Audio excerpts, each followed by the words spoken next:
Patriots fans, a lot to talk about today from Mike Vrabel comments as well as Robert Kraft making bold predictions already. Let's jump into it. My name is Aaron on the daily Patriots content. Don't miss out. Hit the subscribe button as we climb up to 7,500 as well. Hit the like button as well because you're nice people. I know you are. As well, comment below. So first and foremost, let's jump right into it. Robert Kraft, bold statement right here. Coming out, and basically he was asked, listen, do you think the Patriots franchise is still at ground zero? His response, I'm going to get chastised for saying this, but I think we're ahead of that, well ahead of that. I'm probably too excited. I don't want to get ahead of myself, but after my family, this team is the most important thing in my life. And bottom line is winning games. What he has to say right there, I think a lot of us fans have been feeling the same thing. Again, let's look at other franchises in this league and where they are starting from. Again, I think the New York Jets took a massive step back last year. I think other franchises as well have taken step backs where, listen, they're still trying to look at the New York Giants, New York in general, in shambles. Besides Buffalo, the true only, even though I'm not a fan of them, the true only New York football team because the other two teams are in New Jersey, technically. Just saying. But anyways, those two franchises, in reality, they don't even have a quarterback. So sure, you can argue Russell Wilson, Justin Fields, whatever, but when it comes down to it, they are truly in a way starting from pretty much ground zero. Now, I know you might argue, well, Aaron, the Patriots offensive line still in a way is in shambles and is trying to be figured out.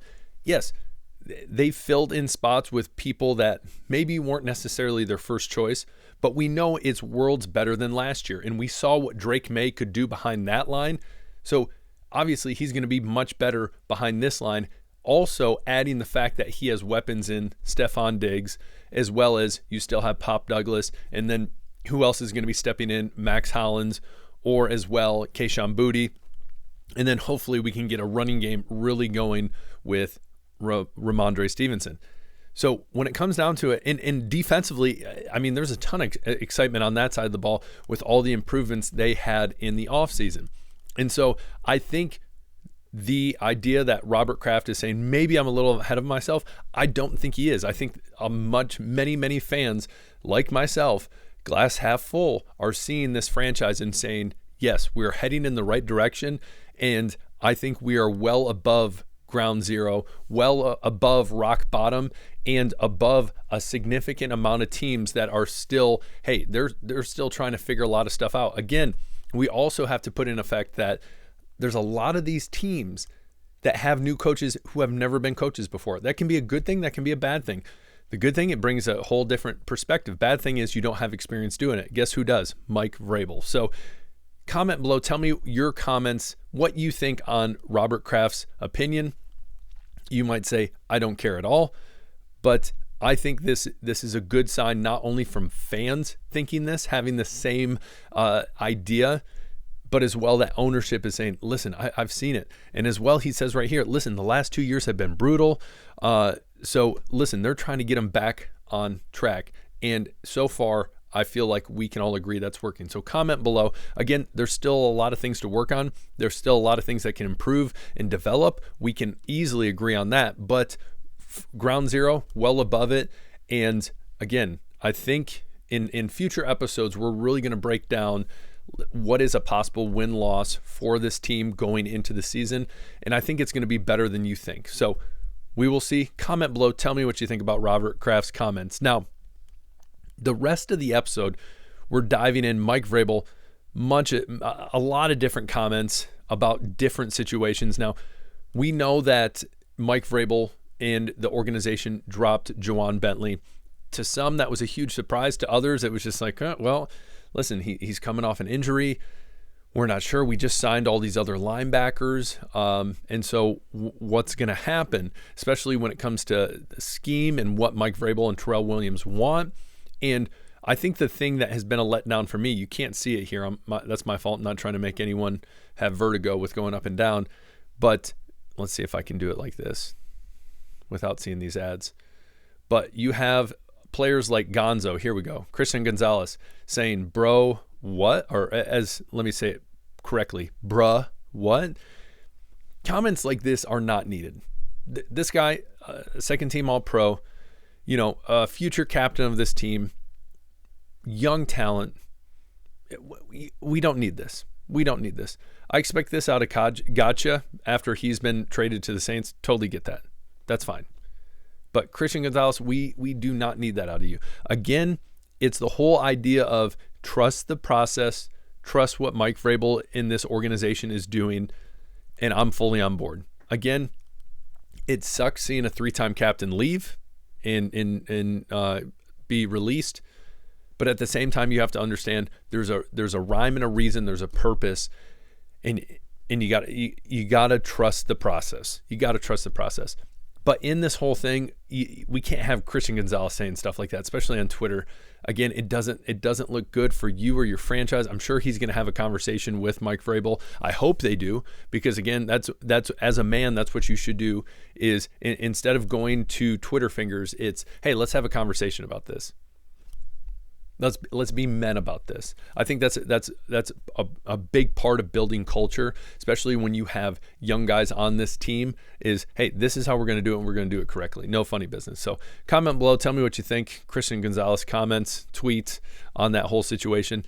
Next up, Mike Vrabel talking about Stefon Diggs. And I love this quote right here. He says, Stefon brings an energy to him. And then he goes in to talk about, listen, this isn't a first round guy. This was a later round guy. And he comes in, he's going to put the work in and wants to continue to improve and be productive and show that he belongs. And so I love it. I love it. Mike Vrabel, again, I believe in this guy. You should too. I think there's still a lot of people that are doubting Stefon Diggs. I don't think they're doubting the fact that he is the best wide receiver in this wide receiver room right now, hands down. I think what people are doubting is he going to come in and be a diva and frustrate people and make this rebuild harder than it should be? And sure, I understand that thought process, but at the same time, when you have a coach like Mike Vrabel who has been through the ringer saying stuff like this, listen, if they didn't believe in him, they wouldn't have signed him. As simple as that. As simple as that. And for the fact, if there is frustrations or he doesn't have a great year, listen, he's only guaranteed 20-some million. Drop him after this year, boom, it was a 1-year deal, you're gone. Simple as that. So I like this though, coming from Mike Vrabel, saying, listen, love the energy. He brings the energy, and he is going to make this wide receiver room better. Love it. Love that from Mike Vrabel. Last but not least, again, another quote from. We know that they have the 32 NFL owners, the coaches all came together for that whole thing with the funny picture I talked about yesterday. But Mike Vrabel was asked about the Tush push and if the NFL should ban it. And I think this is a great football answer. He said there's a lot of plays that you have to defend, whether that's the quarterback sneaks, whether that's red zone or that's read zones. There's a lot of plays that are hard to defend, 100%. And I don't think that you can get rid of them every time you have a tough time stopping them. That is like today in class, we are doing I teach one middle school class. The rest of my classes are all high school. My one middle school class I teach, we do a 2-on-2 tournament. We just call it March Madness. That's how we wrap up March. Kids love it. Take their picture, put it on the wall. It's a badge of honor. I have kids from the high school that will come down or ask, like, hey, is my picture still up? It's like, yeah, listen, you're going to live forever on that wall. Like, you're a legend. And so it's a big deal. And I had this kid who pretty good at basketball. They end up getting it to the third round, and they come on this team that's really good. Team that I would say is odds-on favorite. Vegas has them as odds-on favorite. And the kid says, is there any other team we can play? I don't want to play this team. And so the whole idea and how this correlates with the story is, listen, you can't just try to fit. If you want to be the best, you got to beat the best. Okay? Is the tush push a hard play to beat? Yes. But if you want to be the best, try to figure out how to beat it. Instead of just making excuses and saying, well, I can't do this, or can I do something else, or can we figure this out? And so In this case, it's like, listen, kid, man, if you want to be the champion, you got to be the best. You got to beat the best. Same concept with this. Listen, if you can complain and do all these different things, go out, be a man, and figure out how to stop it. And with your best ability, with all these different football minds, surely there's something you can do. And I love how he finishes with this. He says, I mean, Lamar Jackson shouldn't be able to run the football anymore. How about that rule? Like, that's tough to defend. 100%. 100%. You can't. Lamar, you're too good at scrambling out of the pocket and running. Can't do it anymore. Cannot do it. It is too hard for this league. It's too hard for everyone in this league. So we are just we're gonna nix it. We're not gonna let you do it anymore. No, listen. Figure out a way to stop it. Is it breaking a rule? No. How are you gonna stop it? Figure out how to stop it. It's difficult. Yes. Figure out how to stop it. So comment below. Tell me what you think. Tush push, yay or nay. Comments on Robert Kraft. Whatever you want to talk about, comment below. Hit the subscribe button on the way out. If you're still watching as well, merch is on the way. We're going to be doing some giveaways coming up to the draft as we do most likely a live draft. So stay tuned. Hit the subscribe button. You guys rock. Peace.